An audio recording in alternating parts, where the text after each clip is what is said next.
Amigos, gracias por continuar con nosotros. Y bueno, sin duda que la entrevista central del día de hoy le interesa a mucha gente, porque desde que comenté el especialista que tendríamos hoy aquí, me llegaron muchísimas preguntas por mensajes y por las redes sociales. Le doy la bienvenida en este momento al doctor Cástulo Valdés, quien es odontólogo, especialista maxilofacial e implantólogo. Bienvenido, doctor. Gracias, Roseli, por la invitación y por la presentación. Cirujano bucal, debí decir primero. Cirujano bucal y maxilofacial. Exacto. Entonces, luego la especialidad de implantología. Implantología. Así es. Bastante amplio, ¿no? Sí. Hay que estudiar mucho, doctora. Cuando te gusta lo que haces, debes de hacerlo, porque es una responsabilidad que tienes para con los pacientes y para con lo que estás disfrutando. Y no es pesado porque lo disfruta. Yo voy a ser indiscreta, sin mencionar nombre, pero tengo una amiga que es vicealcaldesa en una demarcación del interior y ella me contaba, ella es odontóloga, que su papá le decía, no, tú tienes que estar en política porque tú no vas a vivir de sacar muelas. Yo sé quién es. Ay, Dios mío. No dijiste nombre, pero sé quién Dios es. mío. Pues pero mire, no pasa nada. No, pero el mundo entonces es pequeñito. Yo voy a su consultorio. El de los especialistas de la odontología. Lo digo porque viendo toda su formación, ¿no? Y lo que usted me explica, no es tan sencillo como creen muchos padres cuando sus hijos pues le plantean el interés de estudiar odontología. Así es. Yo tengo 7 y de los 7 tengo los 2 mayores. 7 hijos. Sí. Cástulo, vaya, doctora. Bajo un mismo techo. Tuve un momento que pagaba 5 universidades. O sea que la odontología, si tú la practicas con honestidad, puede ser bien. Es factible económicamente hablando. Sin dudas, sin dudas. Tengo los 2 mayores, son odontólogos especialistas. El tercero es médico. El cuarto está en Clínica 3 estudiando odontología en la UNFU. El quinto estudia técnico dental. El sexto, administración de empresas. Y la séptima está chiquitica, pero es una fiera. Vaya. Yo creo que este testimonio sirve a los estudiantes de odontología, a los padres que a veces quizás no quieren apoyar pues este tipo de carreras. Aquí vemos, ¿no? Todo lo que se puede hacer con la odontología. Doctor, iniciemos por la especialidad de maxilofacial. ¿Cuáles son los pacientes que deben ir al maxilofacial? A veces uno tiene una dificultad y no le queda claro por qué especialista empezar. Así es. El maxilofacial abarca todo lo que son las patologías, quistes, tumores, cáncer de cara, boca y también los traumas, porque hay muchos pacientes que nos ven a nosotros solamente enfocados en lo que es boca.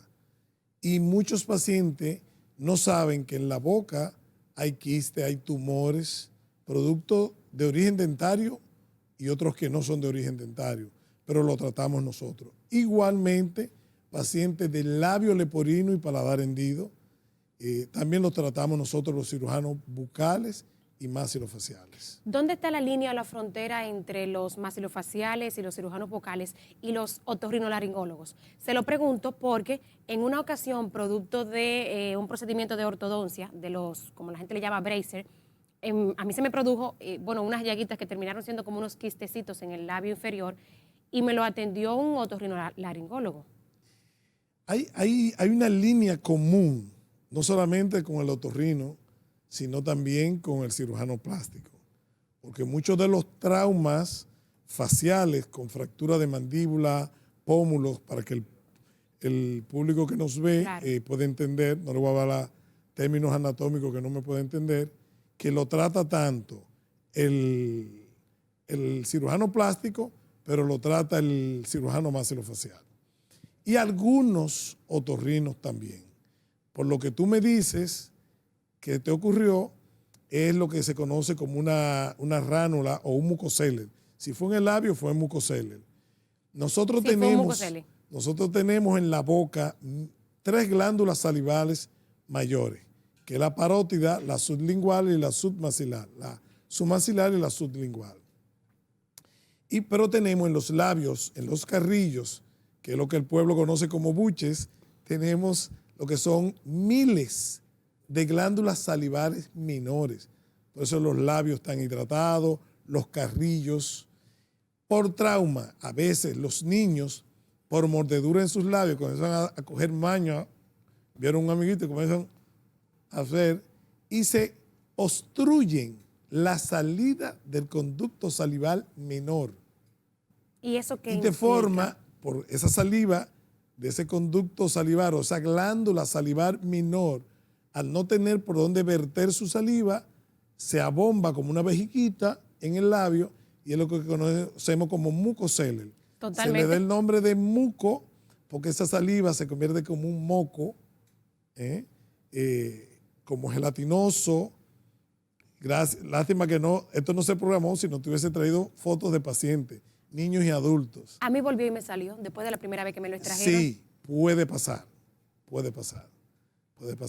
La glándula salival se retira con todo y este quistecito salivar, producto de la obstrucción del conducto de la saliva, pero hay mucha recidiva. ¿Qué es Hasta ahora, eso? recidiva que puede volver a salir. Ok. Puede volver a salir. Lo más importante es educar al paciente por qué le ocurrió, para tratar de que no vuelva a ocurrir y no vuelva a obstruir, quitar la conducta, ya sea de morderse el labio, que hay muchos que lo hacen, o hay, por el producto de trabajo, hay personas que se colocan lápices y lo agarran con el labio y a veces Claro. no se dan cuenta por la labor que están haciendo, aprietan mucho y pueden causar daños al conducto por donde sale esa saliva. Mire, yo tengo aquí varias preguntas que van en la misma línea, pero yo voy a hacer un paréntesis para entrar en el tema de la ética médica. Hace más o menos 2 semanas veíamos el caso de un anestesiólogo en Brasil, que lo persiguieron por violación sexual a una paciente anestesiada en medio de un parto. Cito esto para hablar de la ética médica porque me pasó en el primer procedimiento para atenderme ese mucocele que el profesional de la medicina me atendió con la pistola en el cinto, es decir, con una pistola en su cintura. Y se lo digo porque no sé si es que los procedimientos dentales a veces son tan sencillos, son ambulatorios, que quizá los médicos entran en confianza, toman poco tiempo. Su opinión al respecto de ese caso y cualquier otro que usted haya podido ver. Para mí eso fue, yo dije, bueno, ¿qué voy a hacer yo ya tendida en la camilla, boca abierta para el procedimiento y este hombre con la pistola en el cinto, en el pantalón? ¿Qué es esto, por Dios? Bueno, voy a dar la posibilidad de la duda y del beneficio de la duda de que posiblemente, como a lo mejor es militar y se le olvidó retirársela. Pero es importante tenerlo pendiente. Los mismos pacientes a veces llegan también al revés, con su pistola, y me piden una gaveta para guardarla o si la pueden poner en algo que se le entrega para que coloquen el celular, los espejuelos, etcétera, etcétera.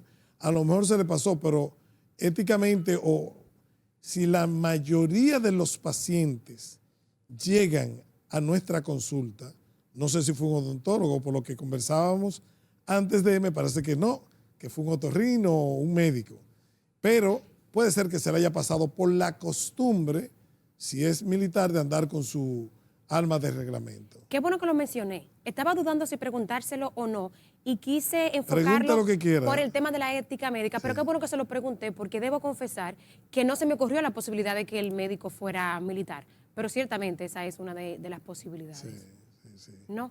Pero pensé de repente por lo ambulatorio de algunos procesos, quizá el poco tiempo que se requieran para algunos procedimientos, pues los doctores odontólogos quizá incurran en Pero fíjate, cierta práctica. es importante que tú lo traigas a colación porque todos los programas tienen que tener una parte educativa. Totalmente. Y esto, te decía que si los pacientes, no importa el área de la salud que sea, pero en odontología más, el 90% de los pacientes llega con temores a la consulta. Claro. Y si además de eso tú tienes una pistola encima, te va a crear también como te llama la atención.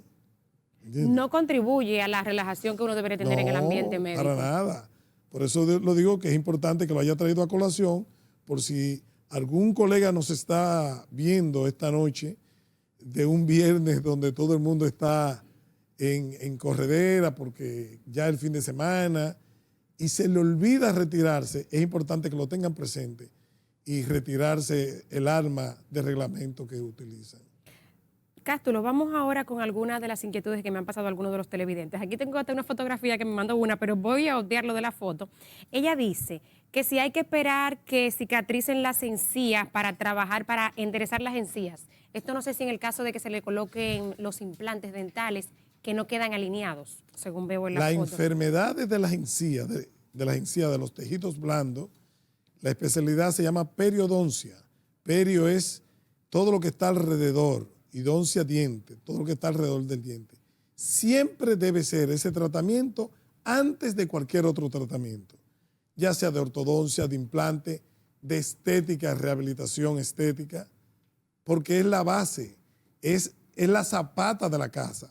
Si la zapata de la casa no está bien, amigo televidente, no se haga nada, porque se va a caer la casa. Hay que atender las encías antes de cualquier otra cosa. Siempre. Antes de cualquier otro tratamiento dentro de la cavidad oral para que tenga garantía de lo que se va a hacer. Esto en el caso del paciente que lleva implantes como el que no también. Cualquier tratamiento. Primero sus encías deben estar en perfecto estado de salud. Si es ortodoncia, hay casos inclusive que tienen los bracers y se los retiran porque el paciente no ha tenido las técnicas adecuada de cepillados con la ortodoncia, con los braces, las encías se inflaman mucho y han tenido que retirarle los braces hasta que su encía esté en las condiciones real para seguir con el tratamiento. Así de delicado es el asunto. Sí, por eso también se habla mucho de los intrusos, del intrusismo, que no saben, estos muchachos que no son odontólogos, que porque la ortodoncia en una época daba un estatus. Totalmente. Y entonces tú ves, ha surgido que en los barrios hay jóvenes que tengo que admitir que el Departamento de Habilitación de Salud Pública ha estado trabajando muy bien en ese sentido. Y están cerrando muchos salones de belleza. Barberías, muchachos en barbería que se promocionan a nivel nacional, pues han estado cerrando varios jóvenes que tienen, pues no se le puede llamar consultorio. Vamos a retirarle a la gente, cuando hablamos de la ortodoncia, hablamos del proceso de poner los bracers o los brackers, como se les conoce, que mucha gente incluso, se los pega por estética, por chulería, sin que necesariamente se haga ningún movimiento de las piezas dentales. Eso, ¿no? Sí, pero son retentivos de alimento y de placa bacteriana, que crean estos problemas de las encías que comentaba. Entonces, si hay problemas en la encía, no se debe hacer ningún otro tratamiento hasta que sus encías no estén en perfecto estado de salud. La misma paciente me pregunta, ¿hay alguna cirugía para que las encías queden parejas? Yo me imagino que ya se refiere a que la dentadura, que la mordedura quede recta. Dice ella, así la prótesis no queda torcida. Sí, claro que sí. Hay cirugías periodontales, se llaman cirugía plástica periodontal. Todo caso es diferente, pero si hay pacientes que tienen la corona clínica, o sea, la corona clínica es lo que se ve cuando tú sonríes. Tú puedes ver que un dientito se ve más corto que otro más alto, y hay cirugías que se hacen, que se llaman cirugía plástica periodontal o no. Lo interrumpo ahí. Si es plástica, significa que se hace por un tema estético. O sea, que si la persona tiene su dentadura torcida, la persona que ya tienen implantes, pueden pasarse la vida así, es solamente un tema estético, no implica nada en la mordedura para comer. Pero si es torcida, que ella dice, es otra cosa. Ya es con ortodoncia, con bracer, para alinear la mordida. Ahora, si es que por estética, cuando ella sonríe, por ejemplo, los caninos generalmente son un poquito más altos, los laterales un poquito más bajitos, pero hay pacientes que de naturaleza son más cortos los laterales, los centrales. Entonces se puede hacer una cirugía plástica periodontal para que su sonrisa esté de acuerdo con la altura de su labio, porque todo es anatomía. Si tu músculo elevador del labio es más corto. Entonces tú vas a tener una sonrisa que se llama sonrisa gingival. Pero cuando sonríe, el músculo al ser más corto, sube mucho el labio y se ve mucha encía cuando te sonríes. Entonces, hay pacientes que no quieren que se vea mucha encía. Se valora la cantidad, porque hay medidas para eso. Claro. Por la distancia de ahí de pupila a pupila, se determina cuál es el largo que debes tener de tus dientes cuando te sonríes. O sea, es un tema un poquito largo. Para uno determinar cuánto de encía uno tiene que quitar para que cuando tú te sonrías, los dientes se vean con un lado armónico con el tamaño de tu rostro, con la distancia que hay de la línea externa del ojo con la comisura. Vaya, ese tipo de cosas también influyen en el largo que uno deba tener, claro, estéticamente. El largo y el ancho de los dientes. Pero señores, pero hay que hablar de eso. Doctor, nos vamos a una pausa y al regreso, esta gente que tienen implantes y que tienen la mordida torcida, quieren saber si el proceso es costoso y si la recuperación es larga. De eso y más hablamos al regreso. Ustedes, amigos, no se despeguen. Amigos, seguimos en esta conversación con el doctor Cástulo Valdés, que les recuerdo que es médico implantólogo, odontólogo y cirujano bucal y maxilofacial. Doctor, hablábamos de la asimetría facial. Me imagino que con eso tiene que ver este procedimiento mediante el cual ustedes determinan el largo y el ancho de los dientes. Pero para hacer un diseño de sonrisa. Eso, diseño de sonrisa era lo que quería saber. Pero antes de entrar ahí, los que se quieren interesar en la mordedura doblada, ¿cuesta mucho y la recuperación? Es que hay que ver a qué se refiere la televidente cuando dice la mordida torcida. Si tiene la mordida torcida, hay que ver varios factores. Si es esqueletal, si es su esqueleto o si es sus dientes. Sus dientes pueden estar apiñados, o sea, uno encima de otro y por eso está torcida. Y si es el esqueleto que creció más de un lado que de otro, también. O sea, vaya, es que yo lo veo desde el punto de vista como cirujano y rehabilitador. Yo tengo un hijo que es rehabilitador. Y son los factores que uno aprecia en un paciente. O sea, un paciente te llega y muchas veces el esqueleto. Y si el esqueleto está torcido, ya es otro tipo de procedimiento que lleva. Pero todos van ligados con ortodoncia y cirugía. O si es esqueletal, va combinado ortodoncia, o sea, los braces, con la cirugía. Y hay otras alternativas que lo pueden ofrecer los ortodoncistas, que no te puedo hablar de ellos. Pero si solamente son desde el punto de vista de movimiento de dientes, o sea, sus dientes están apiñados, con los braces es suficiente. Cuénteme entonces de la asimetría facial. Propiamente, ¿qué es la asimetría facial? La asimetría es la armonía que hay en la dentadura. O sea, un paciente se ríe y está armonioso.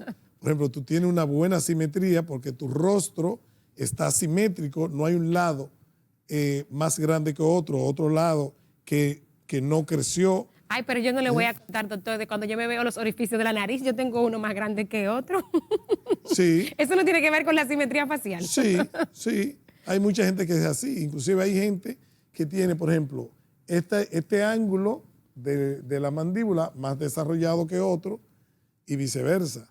Yo tengo, por ejemplo, en fotos de pacientes míos que han llegado que un lado está más desarrollado que otro. Y hay alternativas de corrección de esa asimetría, porque venden implantes de pómulo para ponértelo simétrico, o dependiendo, cada caso es diferente. Hay casos que se resuelven con ácido hialurónico para la armonización facial. Entonces te podemos poner un poquito de ácido hialurónico en este lado para complementar que aquí te falta, o viceversa. Hay muchos pacientes que acuden a los cirujanos maxilofaciales porque quieren hacerse bichectomía. Vamos a hablar de la bichectomía. ¿Qué es este proceso para extraerse la grasa de los buches, como dice la gente popularmente? Exactamente. Nosotros, el nombre de bichectomía viene porque se llama, esto es grasa que uno tiene aquí, y se llama bola adiposa de Bichat. De ahí viene el nombre de bichectomía. Entonces, no tiene que ver nada con el buche, la bichectomía. Bola adiposa de Bichat, por quien lo describió, el apellido de quien lo describió, Bichat, terminado en T, de ahí viene el nombre de bichectomía. Entonces, estos son grasas, pero hay que valorar a los pacientes, porque hay pacientes que tú le quitas más en un lado que en otro, porque su asimetría facial está más grande en este que en este. Entonces tú tienes que valorar, no es que le voy a quitar a lo loco toda la bola adiposa bilateral la misma cantidad. Hay casos que sí, que se le quita la misma cantidad, pero uno rejuega con eso. Si este está mal y se lo muestra al paciente en fotos, en el mismo espejo, el paciente sabe. O el paciente llega, mira, yo tengo este lado más grande. Entonces, y eso es importante, y ponerlo a firmar el consentimiento informado de lo que está viendo. El procedimiento para la bichectomía, para extraer la grasa, tengo entendido que no es solamente estético, sino que hay otras razones. Por ejemplo, si el paciente tiene, como yo he conocido casos, digamos, que la boca completa llena, pacientes que le mandan a sacarse los cordales por falta de espacio, y también creo que en relación al espacio pudiera estar el tema de la grasa, ¿o no? ¿Es meramente estético? No. La bola adiposa de Bichat generalmente se hace con fines estéticos. Ahora, nosotros dominamos técnica quirúrgica para resolver iatrogenia o no. ¿Eso qué es? Te pongo ejemplo. Un paciente que al momento de hacerle la extracción de uno de los molares superiores, las raíces estaban dentro del seno maxilar, ¿ok? Cuando tú extraerlo, hay una comunicación de la boca con la nariz, y con el seno, y el seno se comunica con la nariz. Cuando tú respiras, ese aire pasa por los senos maxilares, se purifica antes de ir a los bronquios. Cuando un paciente tiene sinusitis, itis es inflamación. Es una inflamación de la membrana que cubre el seno. Y tenemos dos senos paranasales, frontales y hemoidales que están detrás de la nariz. Todos los hoyos de la cara se comunican. Los senos son los que sirven para filtrar, digamos. El aire. El aire que uno respira. Antes de ir a los bronquios. Muy bien. Antes de ir a los bronquios. Entonces, si se provoca una comunicación de la boca con el seno, que se conoce como comunicación bucosinusal. Si no lo corrige al momento de hacer la extracción al paciente, el paciente se va a su casa porque no lo corregiste. Cuando toma agua, le sale el agua por la nariz. Bendito. Y puede provocar una sinusitis de origen odontogénico. En este último mes, yo he recibido 3 pacientes de diferentes lugares, entre esos de Haití, que me han llegado por comunicación bucosinusal. Y entonces, la bola adiposa de Bichat se puede utilizar para corregir esa comunicación. A ver, sé también de pacientes que tienen las piezas muy largas, Sí. Y creo que los médicos hablan de que esto quizá interfiere con el nervio, que hay algún riesgo al momento de sacárselo. Sí. ¿Qué hay de cierto en eso y qué tanta atención deben tener los pacientes en este caso? Sobre todo, por ejemplo, pacientes que quisieran sacarse los 4 cordales o la muela del juicio, como le llaman. ¿Se pueden sacar al mismo tiempo? Sí. No produce mucho dolor. La gente dirá que no va a tener un lado para descansar o un lado para dormir, por ejemplo. La producción me dice que se acaba el tiempo ya, pero a ver si en 2 minutitos podemos, o en 1 minutito, doctor. Sí. Primero se pueden hacer las 4 extracciones al mismo tiempo. Segundo, que me preguntaste fuera del aire también, lo de la sedación se puede, y es una sedación consciente. El paciente no pierde el conocimiento nunca. Yo te pregunto, ¿te duele? Tú dices sí. ¿Abre más? Tú abres más. Y siempre debe andar acompañado. ¿Puede mover la boca el paciente a un sedado y colaborar con el procedimiento? Totalmente. Y es importante para la relación a nivel mandibular, por el largo de las raíces que me preguntaba, con el nervio dentario inferior, que es lo que te permite la sensibilidad en el labio, hacer una tomografía tridimensional. Exacto. Para valorar la cercanía de las raíces con el nervio. ¿No hay riesgo de que el paciente se trague la lengua si está sedado? Todo es posible, pero hay técnicas para evitarlo. Todo existe, pero lo importante es tú conocer qué hacer para que no ocurra. Doctor, mire, me sobran las preguntas aquí. La producción me va a cortar el programa. Solo una cosita. Yo sé que usted estuvo formando parte de uno de los consejos del Colegio Dominicano de Odontología. ¿En qué está en materia política? ¿Va de nuevo por la presidencia del Colegio de Odontólogos? ¿En qué está en ese sentido? Ahora mismo no, pero sí vengo con la fuerza del pueblo, actualmente... El Partido Fuerza del Pueblo. Fuerza del Pueblo. Actualmente me acaban de nombrar, viene la juramentación pronto, como director nacional de odontología, donde estamos agrupando los odontólogos que respaldan. Hay alrededor de 1,000 y pico de odontólogos que están apoyando a la Fuerza del Pueblo, que se han inscrito y estoy organizándolo para convocarlos y organizarlos. Doctor Castolo, ¿dónde podemos tener consulta con usted? Bueno, en el 809-473-4094 y estoy en la Lincoln con Gustavo Mejía Ricard en la Torre Profesional Birmore. Muchísimas gracias, doctor. Siempre a la orden. Gracias a ti. A ustedes, amigos, gracias por estar con nosotros toda esta semana y especialmente este viernes con esta tremenda conversación. Será hasta el próximo lunes.